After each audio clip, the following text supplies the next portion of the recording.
नमस्कार, बहुत स्वागत है आपका हमारे छत्तीसगढ़ के इस बुलेटिन में। मैं हूं आपके साथ ऋतु ज्ञानवानी। सबसे पहले बात, रायपुर के खेल अलंकरण समारोह का आयोजन किया गया। सीएम विष्णुदेव साय इसमें शामिल होने के लिए पहुंचे। विधानसभा अध्यक्ष रमन सिंह भी शामिल हुए। बता दें आपको, खिलाड़ियों को यहां पर सम्मानित किया गया। समारोह में 133 खिलाड़ियों का सम्मान किया गया। 17 खिलाड़ियों को शहीद राजीव पांडे पुरस्कार दिया गया। साथ ही साथ 9 खिलाड़ियों को शहीद कौशल यादव पुरस्कार दिया। 3 खिलाड़ियों को वीर हनुमान सिंह पुरस्कार दिया गया, तो वहीं 43 खिलाड़ियों को शहीद पंकज विक्रम सम्मान दिया गया। 10 खिलाड़ियों को शहीद विनोद चौबे सम्मान, 51 खिलाड़ियों को मुख्यमंत्री ट्रॉफी।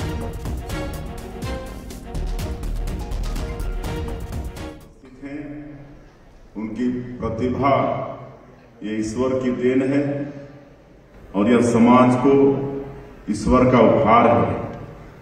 हर प्रतिभा समाज के निर्माण में और उसे आगे बढ़ाने में अपना महत्वपूर्ण योगदान देती है। जब प्रतिभाएं निखरती हैं तो समाज भी निखरता है।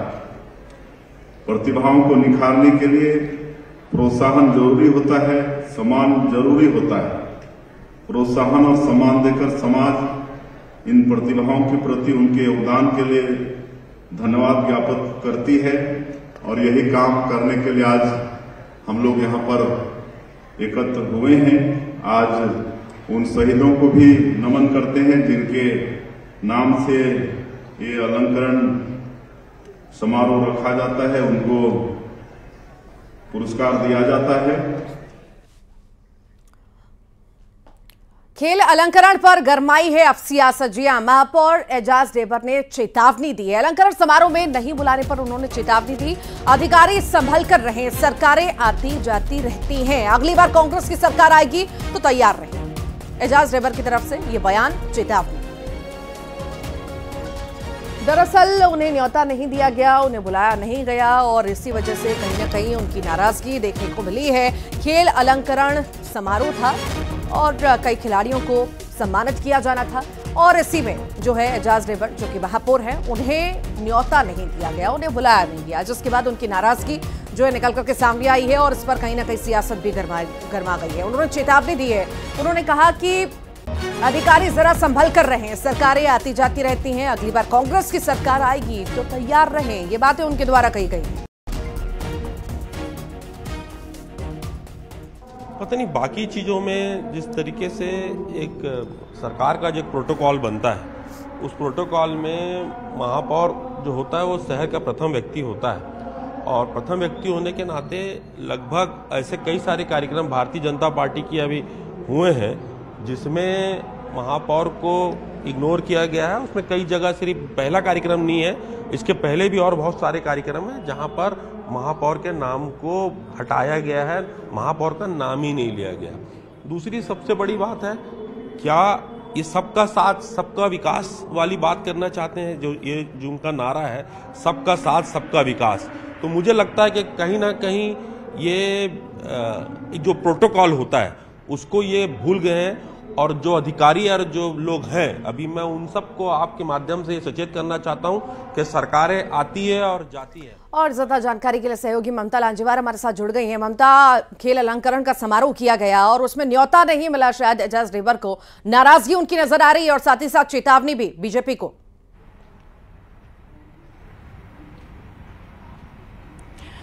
देखिए, हर बार अगर हम बात करें तो सरकारें बदलती है तो उस पर इस तरह की सियासत कहीं ना कहीं होती ही है। और इस बार अगर हम बात करें तो इसके पहले भी जो कार्यक्रम हुए हैं कहीं ना कहीं महापौर जो है उसको फिलहाल बहुत शुक्रिया। बलविंदर संधू चुनाव आयुक्त बने, ये बड़ी खबर इस वक्त आपको बता दें। ज्ञानेश कुमार चुनाव आयुक्त बनाए गए हैं, तो फैसला इस पर ले लिया गया है। बलविंदर संधू चुनाव आयुक्त बनाए गए हैं, ज्ञानेश कुमार चुनाव आयुक्त बनाए गए हैं। तो ये दो नाम जिस पर लगातार मंथन चल रहा था और मंथन के बाद ये बड़ा फैसला लिया गया है। बलविंदर संधू चुनाव आयुक्त बना दिए गए हैं, साथ ही साथ ज्ञानेश कुमार चुनाव आयुक्त बनाए गए हैं।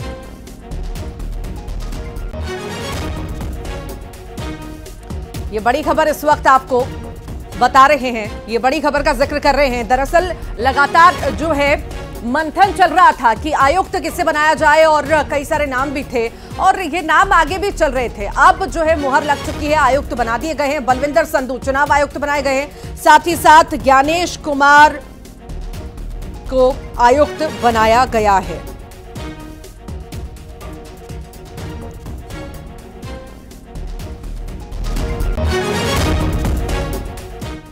छत्तीसगढ़ में बीजेपी का पोस्टर वॉर जारी है। बीजेपी ने एक और पोस्टर जारी किया है। विकास उपाध्याय का पोस्टर यह है जिसे जारी किया गया है। रायपुर से कांग्रेस के लोकसभा प्रत्याशी है विकास उपाध्याय। बीजेपी ने सोशल मीडिया पर यह पोस्ट जारी किया।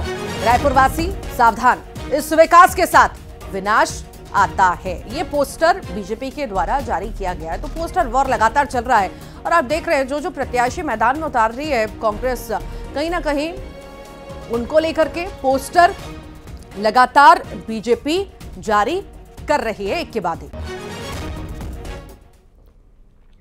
और बीजेपी इससे पहले भी कांग्रेस के 3 प्रत्याशियों का पोस्टर जारी कर चुकी है। पोस्टर के जरिए बीजेपी कांग्रेस पर हमला बोल रही है। विकास उपाध्याय से पहले बीजेपी ने भूपेश बघेल, शिव डहरिया और ज्योत्सना महंत का पोस्टर जारी किया था। बीजेपी ने पोस्टर जारी कर ज्योत्सना महंत को लापता बताया था। शिव डहरिया पर जमीन पर कब्जे का आरोप लगाया था।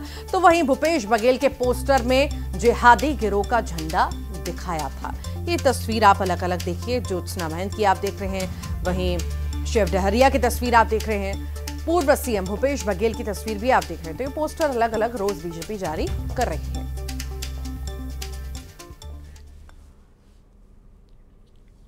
दुर्ग का जिक्र करते हैं। न्यूज 18 की खबर का बड़ा असर हुआ है। अश्लीलता पर भारत सरकार ने एक्शन लिया है।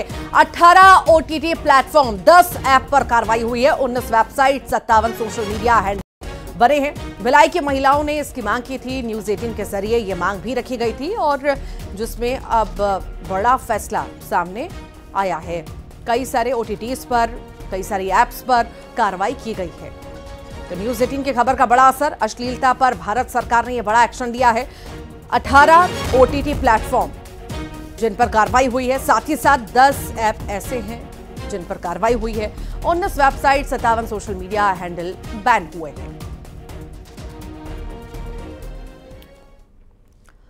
छत्तीसगढ़ में पीएम किसान सम्मान निधि में फ्रॉड हुआ है। कई हितग्राहियों का पैसा पश्चिम बंगाल पहुंच गया। डिप्टी सीएम अरुण साव ने इसकी समीक्षा बैठक की। डिप्टी सीएम ने माना गलत खाते में भुगतान हुआ है। जांच में दोषी पाए जाने वालों पर कार्रवाई के आदेश भी डिप्टी सीएम के द्वारा दे दिए गए हैं। क्या कुछ कहा, सुनिए आप भी। ये सही है कि बड़ी संख्या में बाहर के लोगों ने बेमेतरा के नाम पर प्रधानमंत्री किसान सम्मान निधि लिया है।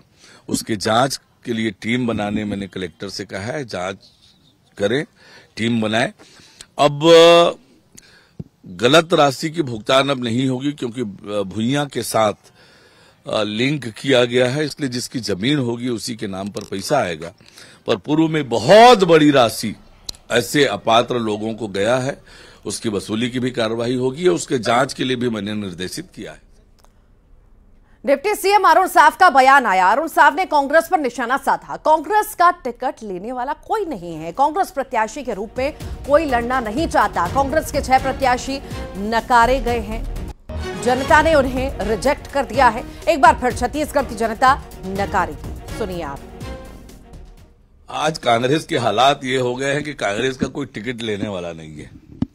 कांग्रेस प्रत्याशी के रूप में कोई लड़ना नहीं चाहता है क्योंकि जनता की विश्वसनीयता कांग्रेस पार्टी खो चुकी है। 6 प्रत्याशी जो दिए हैं कांग्रेस ने, वे जनता से नकारे गए लोग हैं।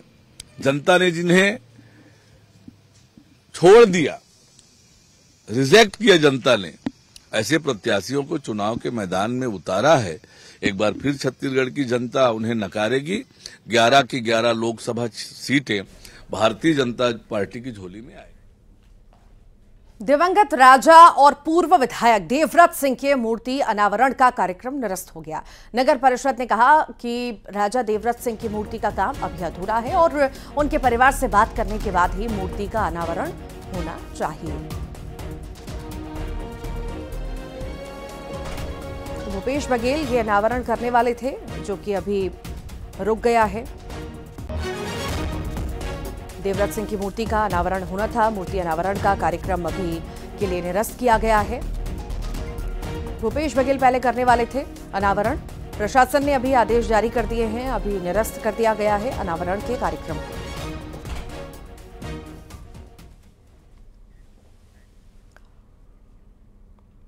बलरामपुर में शराबी शिक्षक